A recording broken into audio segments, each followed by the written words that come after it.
మీ business ను develop చేసుకోవాలి అనుకుంటున్నారా? మీ పరపతిని పెంచుకోవాలి అనుకుంటున్నారా? అయితే ఓకే టీవీ ద్వారా L band, Aston band ad, scrolling ad, ad with voice overs, logo bug, video ads ద్వారా మీ యాడ్స్ ను పబ్లిష్ చేసుకోండి.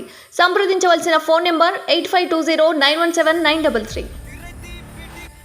తెలంగాణ బలం మేమే, మాజీ మంత్రి కేటీఆర్. సంక్రాంతి తర్వాత ఉద్యమమే అంటున్న బీఆర్ఎస్. గ్యారంటీలను అమలు చేయకపోతే గ్యారంటీగా ఇక ఉద్యమమే. తప్పుడు కేసులు పెడితే సహించేదే లేదు.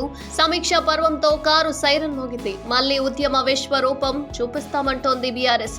తెలంగాణలో మళ్లీ పోల్ దంగల్ కాక మొదలైంది. తెలంగాణ దళం, తెలంగాణ బలం మేమేనంటూ బీఆర్ఎస్ తన యాక్టివిటీని పెంచింది. ఓవైపు అసెంబ్లీ ఎన్నికల్లో గెలుపు ఓటములపై విశ్లేషణ, మరోవైపు ఎమ్మెల్సీ లోక్సభ ఎన్నికలపై ఫుల్ గా ఫోకస్ పెట్టింది బీఆర్ఎస్ హైకమాండ్. ఇప్పటికే 6 పార్లమెంట్ నియోజకవర్గాలకు సంబంధించి సమీక్ష పూర్తయింది. సంక్రాంతి పండుగ సందర్భంగా ఒక స్మాల్ బ్రేక్ ఇస్తోంది. కాస్త గ్యాప్ తీసుకొని పొలిటికల్ యాక్టివిటీని టాప్ గేర్ లో తీసుకెళ్లడానికి సిద్ధమవుతోంది బీఆర్ఎస్ వర్కింగ్ ప్రెసిడెంట్ కేటీఆర్, మాజీ మంత్రి హరీష్ రావు ఆధ్వర్యంలో జరిగిన సమీక్షా సమావేశాల్లో క్యాడర్ కు ధైర్యాన్నివ్వడంతో పాటు లోక్సభ ఎన్నికల్లో సత్తా చాటాలని దిశానిర్దేశం చేశారు. ఇక గ్యారంటీలను అమలు చేయకపోతే ప్రజల పక్షాన మరోసారి బీఆర్ఎస్ ఉద్యమ విశ్వరూపాన్ని చూపిస్తామని స్పష్టం చేశారు గులాబీ నేతలు. కేసీఆర్ ప్రజా క్షేత్రంలోకి రాగానే కాంగ్రెస్ పార్టీకి అసలు సినిమా మొదలవుతోందని హెచ్చరిస్తున్నారు కేటీఆర్. ఫిబ్రవరి నుంచి సినిమా స్టార్ట్ అవుతోందని హింట్ ఇచ్చారు ఆయన. ఎన్నికల్లో ఎదురు దెబ్బలు, గెలుపు సహజమని, ఓడిపోయామని నిరాశ చెందాల్సిన అవసరం లేదని తమ క్యాడర్ కు భరోసానిచ్చారు. హామీలు అమలు చేసేంత వరకు పోరాటం చేస్తామని కేటీఆర్ వివరించారు. బీఆర్ఎస్ కార్యకర్తలపై తప్పుడు కేసులు పెడుతున్నారని ఆరోపించారు కేటీఆర్. కేసులకు భయపడేది లేదన్నారు.